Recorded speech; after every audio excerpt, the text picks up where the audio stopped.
नमस्कार, आप देख रहे हैं राष्ट्र प्रथम और मैं हूं मिलन। देखते हैं खबरें विस्तार से। झारखंड के सीएम हेमंत सोरेन ने अपनी कुर्सी पर मंडराते संकट के बीच राज्य विधानसभा में विश्वास मत हासिल कर लिया है। उन्होंने 48 विधायकों का समर्थन मिला, जो बहुत के आंकड़े से ज्यादा है। मतदान के दौरान भाजपा विधायकों ने वॉकआउट किया। विश्वास मत के लिए आज विधानसभा विशेष सत्र बुलाया गया। सत्र के लिए महागठबंधन सरकार के समर्थन 29 विधायकों को 6 दिन बाद रविवार को रायपुर से रांची लाया गया। विश्वास मत की कार्यवाही में राज्य के 3 कांग्रेस विधायक शामिल नहीं हो सके, क्योंकि वे कोस कांड में फंसे थे। ये विधायक है डॉक्टर इरफान अंसारी, नमन विक्सल कोंडाली और राजेश कच्छप। उन्हें हाईकोर्ट ने कोलकाता छोड़ने की इजाजत नहीं दी है। विश्वास मत प्रस्ताव पर चर्चा के दौरान सीएम हेमंत सोरेन ने भाजपा का नाम लिया बिना उस पर निशान साधा। उन्होंने कहा कि वे ऐसा माहौल बनाना चाहते हैं जहां 2 राज्य एक दूसरे के खिलाफ खड़े हो जाए। वे गृह युद्ध का माहौल बनाना चाहते हैं और चुनाव नीति के लिए दंगे भड़काना चाहते हैं, लेकिन जब तक यहाँ यूपीए सरकार है तब तक ऐसी साजिश सफल नहीं हो सकेगी। आपको करारा राजनीतिक जवाब मिलेगा। विधानसभा में सीएम सोरेन को उम्मीद के अनुरूप समर्थन हासिल हुआ। विश्वास प्रस्ताव के पक्ष में 48 वोट पड़े। उनकी सरकार का बहुमति के खिलाफ के कोई खतरा नहीं था। उन्हें अपनी पार्टी झामुमो के 30, कांग्रेस के 15, राजद, भाजपा माले तथा एनसीपी के एक विधायकों का समर्थन प्राप्त हुआ। हालांकि विश्वास प्रस्ताव पारित होने से सोरेन की विधायकी का आया संकट दूर होने की उम्मीद कम है, क्योंकि इससे संबंधित चुनाव आयोग की सिफारिश पर फैसला राज्यपाल रमेश बैस को करना है।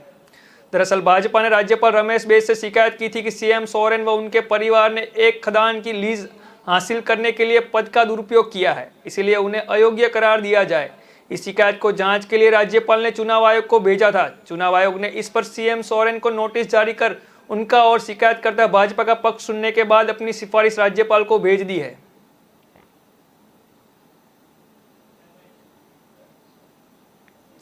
कनाडा के सस्केचुवान प्रांत में 2 समुदाय के बीच हिंसक झड़प हुई है। दोनों समुदाय के लोगों ने एक दूसरे पर धारदार हथियारों से हमला किया है। इसमें 10 लोगों की मौत हो गई है, जबकि 15 लोग घायल हो गए। पुलिस का कहना है कि 2 संदिग्ध आरोपियों की तलाश की जा रही है। पुलिस के मुताबिक संदिग्ध के नाम डेमन सेरोडन और माइल्डन सैंडरसन है। इस पुलिस ऑफिसर ने बताया कि सभी घायलों को अलग अलग अस्पतालों में भर्ती किया गया है। घायलों की संख्या बढ़ सकती है। ऐसा अनुमान है कि कुछ घायल खुद को अस्पताल पहुंच गए हैं। रॉयल कैनेडियन माउंटेन पुलिस सस्केचुवान की असिस्टेंट कमिश्नर रोंडा ब्लैकमोर ने कहा, हमला किस वजह से हुआ इसका फिलहाल पता नहीं चल रहा है। ऐसा लगता है कि कुछ विक्टिम्स पर संदिग्धों ने सोच समझकर हमला किया, लेकिन बाकी विक्टिम्स को नाशान बनाकर हमला नहीं किया गया है। पुलिस ने बताया कि डेमन सैंडरसन और माइल्डन सैंडरसन को आखिरी बार रेजिना शहर में देखा गया था। दोनों ब्लैक कलर की कार में भागे थे। एक अधिकारी ने कहा, हम नहीं जानते कि दोनों अब भी उसी कार में है या नहीं। हमारा मानना है कि दोनों आरोपी रेजिना शहर छोड़कर भाग गए हैं।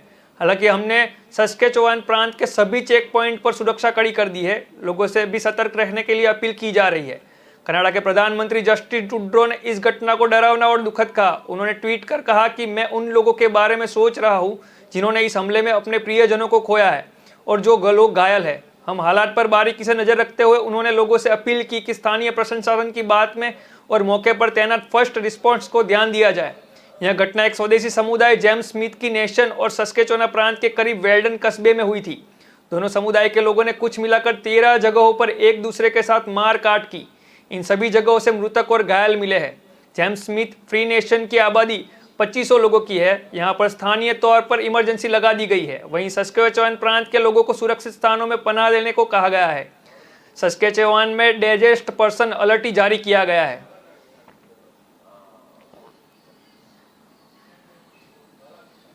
अलीगढ़ की मुस्लिम भाजपा नेता रूबी आसिफ खान जी ने उनके आवास पर गणेश जी की पूजा के लिए फतवा जारी किया गया है।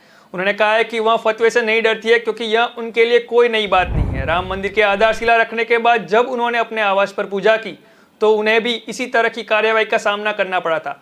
भाजपा नेता ने समाचार एजेंसी ANI से कहा कि रूबी खान ने कहा है, वे सभी मेरे खिलाफ खड़े हो गए हैं। अब ये लोग मुझे मारना चाहते हैं। मुझे धार्मिकता मिला रही है। मैं डरने वाली नहीं हूं। मैं भगवान गणेश को विसर्जन करूंगी। मेरे पति मेरे साथ है। खबरों के मुताबिक देवबंद मुफ्ती अरशद फारूकी ने बीजेपी नेता के खिलाफ फतवा जारी कर उसे इस कदम को गैर इस्लामिक बताया था। इस्लाम में सिर्फ अल्लाह की ही पूजा की जाती है। उन्होंने कहा कि इस्लाम के खिलाफ जाने वालों के खिलाफ भी यही फरमान जारी किया गया है, जो मूर्ति की पूजा करने वालों के खिलाफ जारी किया गया है। इससे पहले अलीगढ़ में NDA कॉलोनी की निवासी रूबी खान ने कहा कि वह मूर्ति को अपने आवास पर लाई थी, क्योंकि उसका परिवार सभी त्योहार मनाता है और उसके परिवार के सदस्यों ने मूर्ति लाने का विरोध नहीं किया।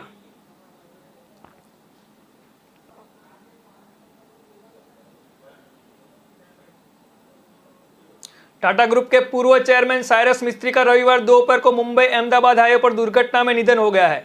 वे गुजरात के उदवाड़ा में बने पारसी मंदिर से लौट रहे थे। 54 साल के मिस्त्री की मर्सिडीज GLC 220 कार महाराष्ट्र में पालघर के पास रोड डिवाइडर से टकराई थी।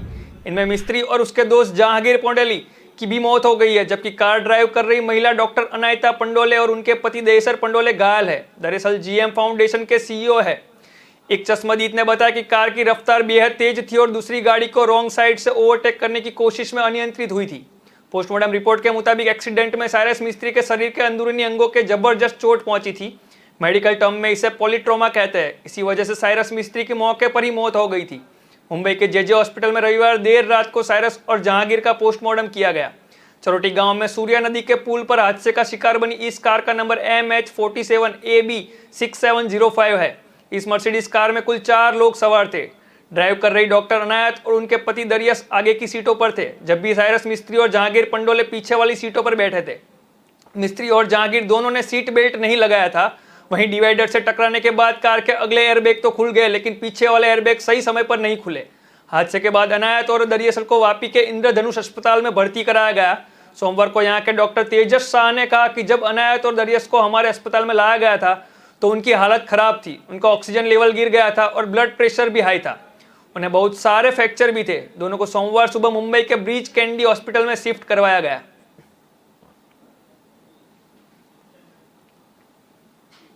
कांग्रेस के वरिष्ठ नेता शशि थरूर ने बीते दिन राजस्थान के मुख्यमंत्री अशोक गहलोत से मुलाकात की। इस दौरान दोनों ने पार्टी के भविष्य के कदमों और अध्यक्ष के आगामी चुनाव को लेकर चर्चा की। सूत्रों ने यह जानकारी दी है कि गहलोत के साथ थरूर की यह मुलाकात उस वक्त हुई है जब दोनों ही नेताओं को कांग्रेस अध्यक्ष पद के चुनाव में संभावित प्रतिस्पर्धी के तौर पर देखा जा रहा है। सूत्रों ने बताया कि थरूर रविवार दोपहर यहां जोधपुर हाउस पहुंचे और गहलोत से मुलाकात की। यह मुलाकात करीब आधे घंटे चली। गहलोत ने पिछले हफ्ते उन खबरों को खारिज करने की कोशिश की थी जिनमें उन्हें कांग्रेस अध्यक्ष पद की दौड़ में सबसे आगे बताया जा रहा था। उनका कहना था कि कांग्रेस का नेतृत्व संभालने के लिए राहुल को अंतिम समय तक मनाने का प्रयास किया जा रहा है। थरूर ने कहा है कि चुनाव की अधिसूचना जारी होने के बाद ही वह कांग्रेस अध्यक्ष से चुनाव में उतरने के बारे में फैसला करेंगे। बता दें कि रामलीला मैदान पर महंगाई के विरुद्ध पार्टी की हल्ला बोल रैली में गहलोत और थरूर दोनों ही उपस्थित थे। बाद में थरूर ने ट्वीट कर राहुल के भाषण को दमदार करार दिया था। People are free to speculate as they like. All I've written in my article is that elections are a good thing for the party.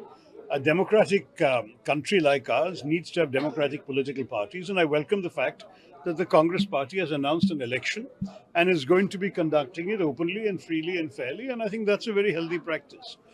Beyond that, I have not made any announcement, nor have I made any decision to make any announcement. I have put some thoughts out there, which I am very gratified have attracted some sort of reaction. But beyond that, I have at this stage nothing to say.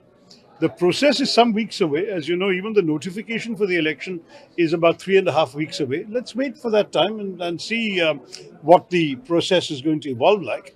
But from my point of view, I think having elections is a good way of galvanizing interest and attention on the Congress party. And that's all I wrote in my article. I am surprised that that has led to much more speculation than the article itself warrants.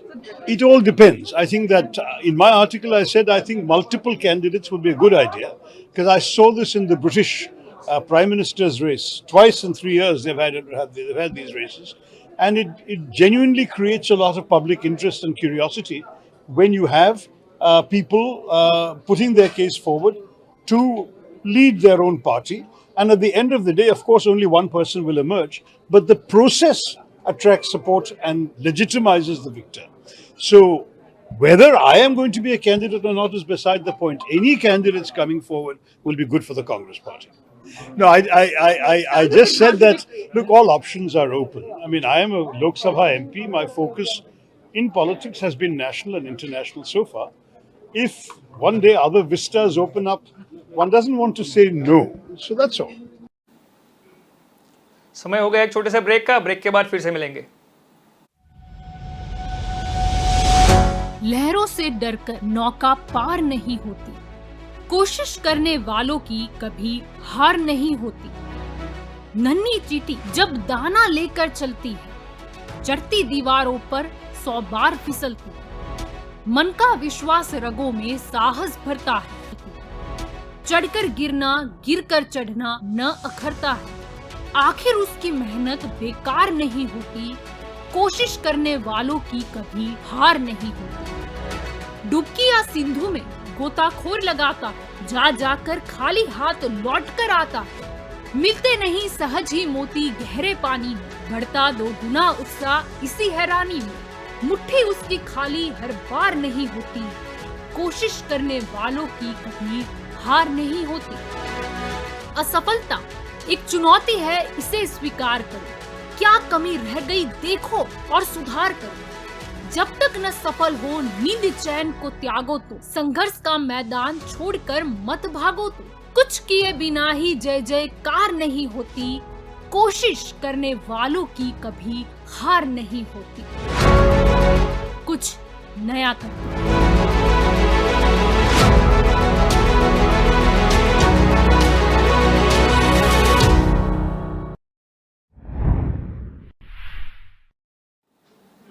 Break के बाद एक बार फिर से आपका स्वागत है। समाचारों में आगे बढ़ते हुए, महाराष्ट्र की शिंदे सरकार ने पिछली एमवीए सरकार द्वारा 2020 में भेजे गए 12 एमएमसी नामांकनों की सूची को वापस ले लिया है। सरकार ने नामों को वापस लेते हुए राजभवन को भी सूचित कर दिया है और कहा है कि वह इससे लिए गए नामांकनों की सूची भेजेगी। बता दें कि पिछली एएमवी सरकार ने उन 12 नामांकनों की लिस्ट दी थी जिन्हें राज्यपाल कोटे के तहत महाराष्ट्र विधान परिषद में नामांकित किया जाना था। हालांकि राज्यपाल ने 2 साल से अधिक समय पहले मिली इस सूची पर अब तक कोई फैसला नहीं लिया।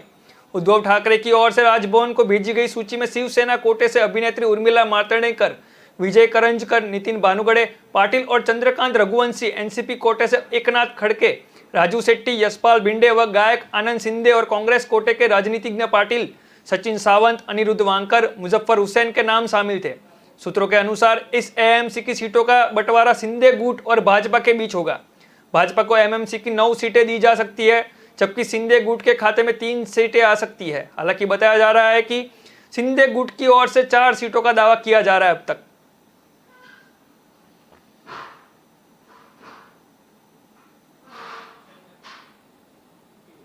उत्तर प्रदेश की राजधानी लखनऊ के हजरतगंज में होटल लेवन में आग लगने से दरगना लोग होटल में फंसे रह गए। होटल का आपातकालीन दरवाजा नहीं खुलने के कारण फायर ब्रिगेड की टीम को भी राहत कार्य में काफी परेशानी झेलनी पड़ी। होटल में आग लगने के कारण धुआं भर गया, जिससे लोगों का दम घुटने लगा और 2 लोगों ने दम तोड़ दिया। होटल लेवाना में आग लगने की सूचना पर पहुंची फायर ब्रिगेड की टीम को फंसे लोगों को बाहर निकालने के लिए खिड़कियों को शीशों को तोड़ना पड़ा। होटल की खिड़कियों पर लोहे की पट्टियां लगी हुई है, जिन्हें तोड़कर अंदर घुसने का रास्ता बनाया गया। लखनऊ के जिलाधिकारी सूर्यपाल गंगावर ने बताया कि होटल में 30 कमरे हैं। हादसे के समय 18 कमरे बंद थे। कुछ लोगों ने हादसे से पहले होटल छोड़ा भी था। हमारे पास 30 से 35 लोगों के फंसे होने की सूचना थी। ज्यादातर को निकाल लिया गया है। रूम नंबर 204 में फंसे हुए शख्स को मोबाइल के जरिए ट्रेस किया गया था। एनसीपी पीयूष मोडिया की मौके पर थे। उन्होंने बताया कि कमरा नंबर 214 में अभी भी गेस्ट फंसे थे। होटल के दूसरी और तीसरी मंजिल पर धुआं बहुत ज्यादा था, वहां फायर फाइटर को पहुंचने में परेशानी हो रही थी। होटल लेवाना में सुबह करीब 7:30 बजे कमरों में धुआं भरने लगा।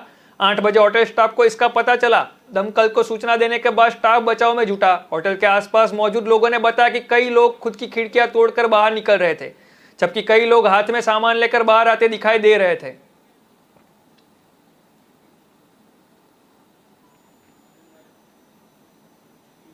केंद्रीय गृह मंत्री अमित शाह ने आम आदमी पार्टी और इसके राष्ट्रीय संयोजक अरविंद केजरीवाल पर निशान साधा है। कहा है कि नर्मदा परियोजना का विरोध करने वाली मेघा पाटकर को गुजरात की राजनीति में पिछले दरवाजे से प्रवेश कराने का प्रयास किया जा रहा है। कुछ लोगों ने इन दिनों नई शुरुआत की है। मैं युवाओं से पूछना चाहता हूं कि क्या वे नर्मदा परियोजना के साथ ही गुजरात के विकास का विरोध करने वालों को राज्य में घुसने देंगे। वह गुजरात में आयोजित किए जा रहे 36वें राष्ट्रीय खेलों के उद्घाटन समारोह के दौरान एक सभा संबोधित कर रहे थे। शाह ने कहा कि जो लोग गुजरात और हमारी जीवन रेखा नर्मदा परियोजना का विरोध करने वाली मेघा पाटकर को लाना चाहते हैं और गुजरात को बदनाम करने का कोई अवसर नहीं छोड़ते, उन्हें यहीं रोक देना चाहिए। उन्होंने कहा कि मुझे राज्य के लोगों पर पूरा भरोसा है। जिन लोगों ने राज्य का विरोध किया है उन्हें वे सभी स्वीकार नहीं करेंगे। उन्होंने कहा कि राज्य के तत्कालीन मुख्यमंत्री नरेंद्र मोदी के नेतृत्व में गुजरात ने बहुत विकास किया है। जबकि केंद्रीय गृह मंत्री अमित शाह ने अहमदाबाद के इकेडेक एरियन ट्रांसपोर्ट एरिया में गुजरात में होने वाले 36वें राष्ट्रीय खेल के गीत और शुभंकर का अनावरण किया। राष्ट्रीय खेल 29 सितंबर से 12 अक्टूबर तक आयोजित किए जाने वाले और इसे राजनीति और खेलों की दुनिया की मशहूर हस्तियों की मौजूदगी में आधिकारिक रूप से लॉन्च किया गया है। कार्यक्रम के दौरान खेलों के गान और शुभंकर के साथ वेबसाइट और मोबाइल ऐप का भी अनावरण किया गया है। इन खेलों का शुभंकर गुजराती में सावज नामक शेर की तरह दिखता है। अमित शाह ने राष्ट्रीय खेलों के उद्घाटन समारोह के मौके पर कहा कि प्रधानमंत्री नरेंद्र मोदी के नेतृत्व में गुजरात ने खेल की दुनिया में महत्वपूर्ण स्थान हासिल किया है और ऐसा कोई खेल नहीं है जिसके लिए गुजरात राज्य में अंतर्राष्ट्रीय स्तर का टूर्नामेंट आयोजित नहीं किया हो। उन्हें कहा कि मैं पूरे देश के लोगों को बताना चाहता हूं कि प्रधानमंत्री मोदी के नेतृत्व में गुजरात ने पिछले एक दशक में खेल के बुनियादी ढांचे को निर्माण से सारे रिकॉर्ड तोड़ दिए हैं। ऐसा कोई खेल नहीं बचा है जिसके लिए गुजरात में अंतर्राष्ट्रीय स्तर के टूर्नामेंट का आयोजन ना किया जा सकता हो।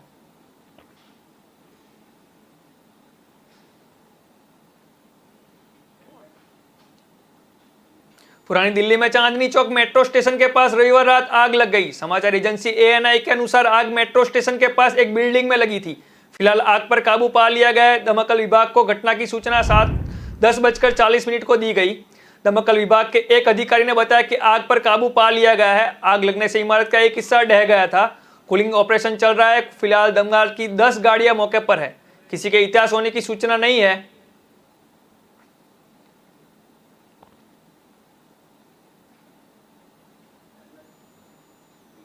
पंजाब के मोहाली जिले में एक मेले में रविवार रात को बड़ा हादसा हो गया है। यहाँ के फेज 8 के दशहरा मैदान में लगे मेले में रविवार रात ड्रॉप टावर झूला 50 फुट की ऊंचाई से अचानक नीचे गिर पड़ा है। झूले पर करीब 30 लोग सवार थे। सभी घायल है। इनमें पुरुष, महिलाएं और बच्चे शामिल है।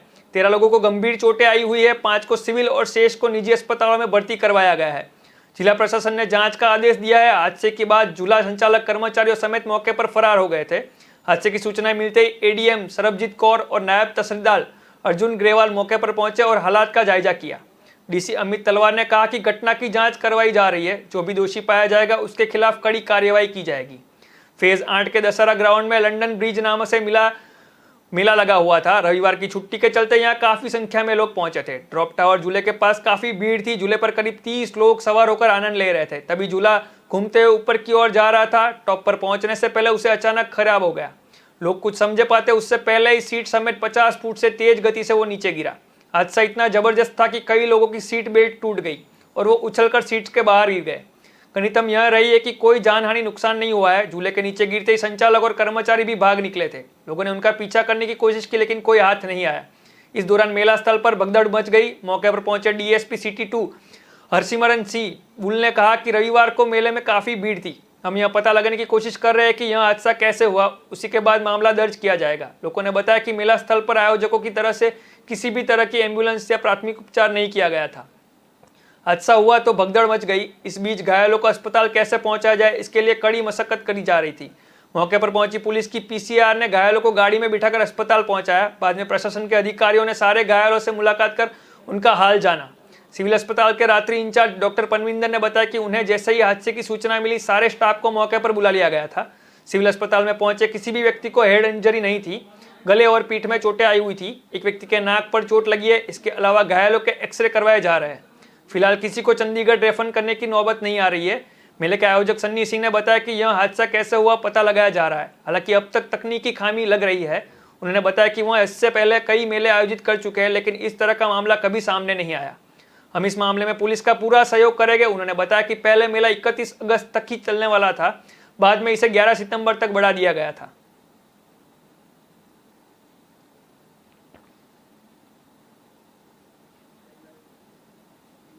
चीन के सुचियान प्रांत में सोमवार सुबह 10 बजे 6.8 तीव्रता का भूकंप आया। भूकंप का केंद्र सिचुआन की राजधानी चेंगडू से 180 किलोमीटर लुडनिक शहर में था। फिलहाल किसी तरह के नुकसान की कोई खबर नहीं है। चाइना अर्थक्वेक नेटवर्क सेंटर के मुताबिक लुडिंग के पास यान शहर में भूकंप का दूसरा झटका महसूस किया गया था। इसकी तीव्रता 4.2 रही। 2013 में यान शहर में आए भूकंप से 100 लोगों की जान जा चुकी थी।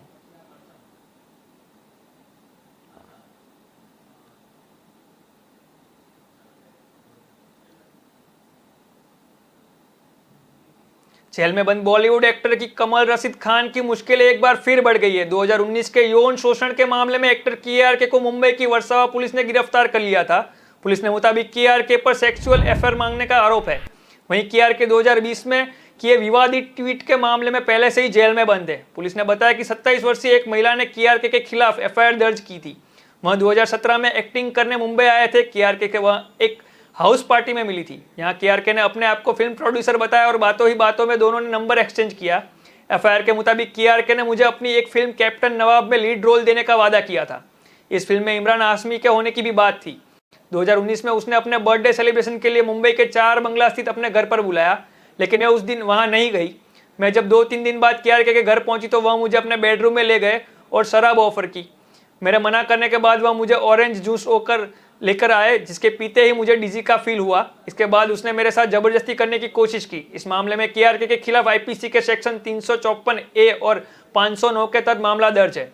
रविवार को वर्सोवा पुलिस ने मजिस्ट्रेट KRK को मजिस्ट्रेट के सामने पेश कर पुलिस कस्टडी की मांग की थी। हालांकि मजिस्ट्रेट ने KRK को न्यायिक हिरासत से भेजा है। KRK को 2 साल पुराने केस में मुंबई पुलिस ने 30 अगस्त को एयरपोर्ट से गिरफ्तार किया था। इसके बाद KRK को बोरीवली कोर्ट में पेश किया गया है, जहां उन्हें 14 दिन की न्यायिक हिरासत में भेज दिया गया है।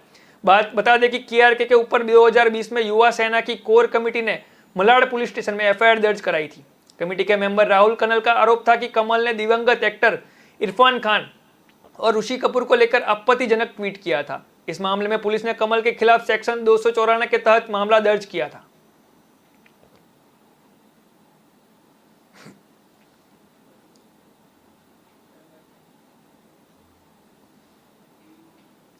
सुप्रीम कोर्ट ने सोमवार को भारतीय चुनाव आयोग के खिलाफ नोटिस जारी किया है। राजनीतिक दलों द्वारा धार्मिक नामों व प्रतीकों के इस्तेमाल करने के खिलाफ याचिका दायर की गई थी। धार्मिक नामों और प्रतीकों का इस्तेमाल करने वाले राजनीतिक दलों पर आपत्ति जताई गई है।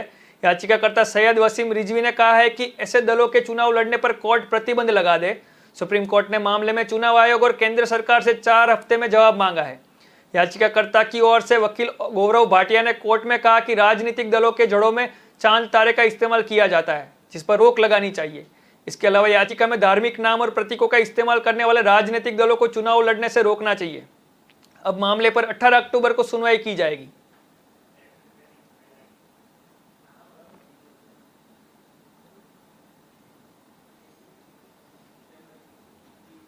कानून मंत्री किरण रिजिजू ने रविवार को कांग्रेस नेता राहुल गांधी के उन बयानों पर तंज कसा है जिसमें राहुल कथित तौर पर कांग्रेस शासन में गरीबी के उन्मूलन के अलग अलग आंकड़े प्रस्तुत कर रहे थे। रिजिजू जी ने कहा कि ऐसा तब होता है जब आप कई महीनों में एक बार भारत वापस लौटते हो।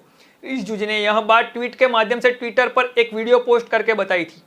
अरुणाचल प्रदेश के भाजपा सांसद रिजिजू जी ने एक वीडियो शेयर किया जिसमें राहुल गांधी अलग अलग फ्रेम और जगहों पर यह कहते हुए नजर आ रहा है कि कांग्रेस शासन में 14 करोड़, 15 करोड़, 23 करोड़ और 27 करोड़ लोगों को गरीबी से बाहर निकाला गया। साथ ही कैप्शन में लिखा था, ऐसा तब होता है जब आप पार्ट टाइम राजनीति को पूरा करने के लिए विदेश से कुछ महीनों के एक बार भारत आते हो। गौरव के हिसाब से रविवार को राहुल गांधी ने प्रधानमंत्री नरेंद्र मोदी और भाजपा पर डर और नफरत फैलाकर देश को कमजोर करने का आरोप लगाया था। उन्होंने कहा था कि इससे भारत के दुश्मनों को फायदा पहुंचेगा। राहुल गांधी ने यहां एक रैली के माध्यम से महंगाई के मुद्दे पर सरकार को घेरने की कोशिश की थी।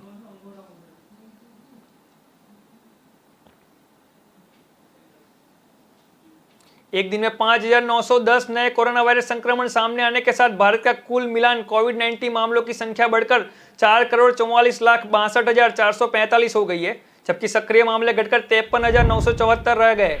केंद्रीय स्वास्थ्य मंत्रालय डेटा सोमवार को अपडेट किया गया। सुबह 8 बजे अपडेट किए गए आंकड़ों से पता चलता है कि केरल में 7 मौत सहित 16 लोगों की मौत के साथ मरने वालों की संख्या 5,28,007 हो गई है। सक्रिय मामलों में कुल संक्रमण का 0.12% शामिल है, जबकि राष्ट्रीय कोविड-19 वसूली दर बढ़कर 98.69% हो गया है। स्वास्थ्य मंत्रालय ने कहा है कि 24 घंटे की अवधि में सक्रिय कोविड-19 केसेस में 1140 मामलों की गिरावट दर्ज की गई है। स्वास्थ्य मंत्रालय के अनुसार दैनिक सकारात्मकता दर 2.60% और साप्ताहिक सकारात्मकता दर 2.15% दर्ज किया गया है। बीमारी से स्वस्थ होने वालों की संख्या बढ़कर 4,38,80,464 हो गई है, जबकि मृत्यु दर 1.19% दर्ज की गई है। मंत्रालय के अनुसार राष्ट्रव्यापी कोविड-19 टीकाकरण अभियान के तहत अब तक देश में 213.52 करोड़ कोविड टीकों की खराज की गई है। भारत की कोविड-19 टेली ने 7 अगस्त 2020 को 20,23,000 को और 30 लाख 5 सितंबर को और 40 लाख और 16 सितंबर को और 50 लाख का आंकड़ा पार कर लिया है। यह 28 सितंबर को 60 लाख और 11 अक्टूबर को 70 लाख, 29 अक्टूबर को 80 लाख, 20 नवंबर को 19 लाख और 19 दिसंबर को 1 करोड़ के आंकड़े के पार कर गई है। भारत ने 4 मई को 2 करोड़, पिछले साल 23 जून को 3 करोड़ और इस साल 25 जनवरी को 4 करोड़ के गंभीर मिले के पत्थर को पार कर लिया है।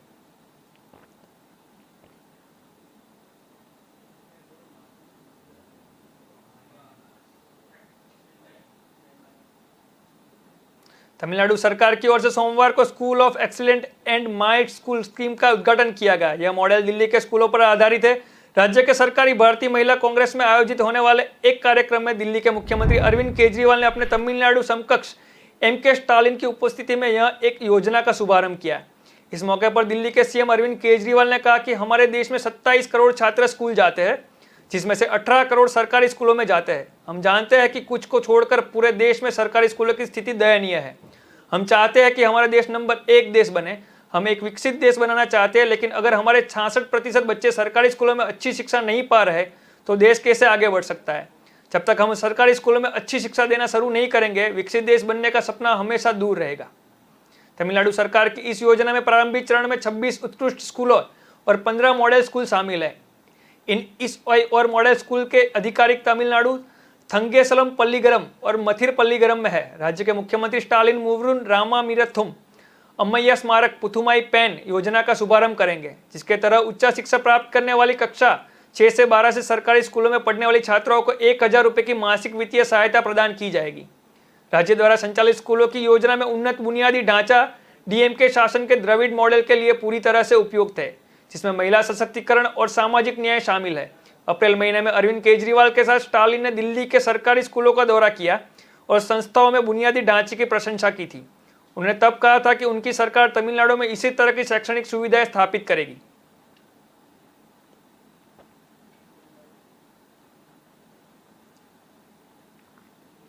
लॉरेंस गैंग की धमकी के बाद सिद्धू मूसेवाला की फैमिली ने गैंगस्टर को करारा जवाब दिया है। उन्होंने कहा है कि लॉरेंस और जग्गू ने पंजाब खरीद नहीं लिया, वह गैंगस्टर है और उन्हें सरकार की सह है। उन्हें 200 और 300 गनमैन और 700 गुर्ग है, वह किसी को भी गोली मार सकते हैं, मगर हम किसी से डरते नहीं। उन्होंने फैंस को कहा था भी कि मूसेवाला के पिता को 2 बार धमकी मिली हुई है। मूसेवाला के ताया चमकौर सिद्धू, कुलदीप मूसा और दूसरे परिवारजनों को फैंस से बताया था। मूसेवाला फैमिली ने फैंस को बताया कि सिद्धू का परोरा बहुत बड़ा है, उसे देखने के लिए ही पिता बुलकौर सिंह और माता चरण कौर विदेश गए हैं। उन्हें शनिवार को लौटना था, लेकिन कुछ दिन ज्यादा लग गए। उन्होंने सोशल मीडिया पर धमकी से डरकर विदेश जाने की बात कहने वालों को भी जमकर जवाब दिया है। उन्होंने कहा है कि कल या परसों तक वह वापस आ जाएंगे। लॉरेंस गैंग के शूटर की धमकी के बाद मूसेवाला फैमिली ने सिद्धू के माता पिता की सिक्योरिटी बढ़ाने की मांग की है। उन्होंने कहा है कि हर रोज यहाँ फैंस आते हैं। रविवार को मूसेवाला के माता पिता उन्हें मिलते हैं। किसी के चेहरे पर नहीं लिखा होता कि वह अंदर क्या सोच रहा है, इसीलिए उनकी सिक्योरिटी बढ़ानी चाहिए। 4 दिन पहले ही लॉरेंस गैंग के शूटर ने ईमेल में जरिए मूसेवाला के पिता बलकौर सिंह को धमकी दी थी, जिसमें तू और तेरा बेटा इस देश के मालिक नहीं हो, जो तुम चाहोगे उसे सुरक्षा मिलेगी। तेरे बेटे ने हमारे भाइयों को मरवाया और हमने तेरे बेटों को मार दिया। हम भूले नहीं है मनप्रीत मन्नू और जगप्रूत रूपा का फेक एकाउंटर। मूसेवाला के पिता को लॉरेंस और जग्गू की सिक्योरिटी के बारे में कुछ न कहने धमकी दी गई थी। हालांकि मूसेवाला के पिता बार बार यह मुद्दा उठाते रहते हैं।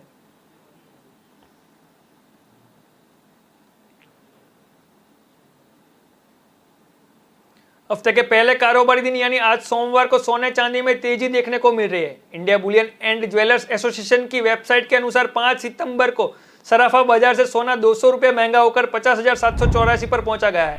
वाहिदा बाजार की बात करें तो एमसीएक्स पर दोपहर 12 बजे सोना 117 रुपये की बढ़ती के साथ 50,455 रुपये पर पार ट्रेड कर गया था। चांदी भी 610 रुपये महंगी होकर 53,082 रुपये प्रति किलोग्राम पर पहुंच गई है। हालांकि एमसीएक्स पर दोपहर 12 बजे 292 रुपये की तेजी के साथ 53,314 रुपये पर ट्रेड कर रही थी। अंतर्राष्ट्रीय बाजार में सोना 1711.92 अमेरिकन डॉलर प्रति औंस और चांदी 19.34 डॉलर प्रति औंस पर कारोबार कर रही थी।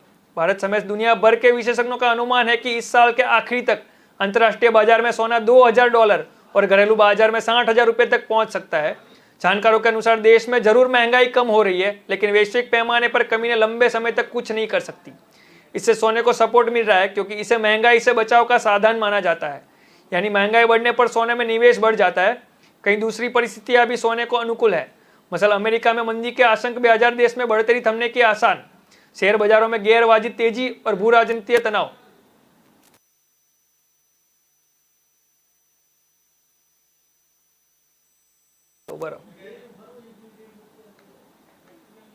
एक मिनट में क्लोजिंग आवा तो जाओ।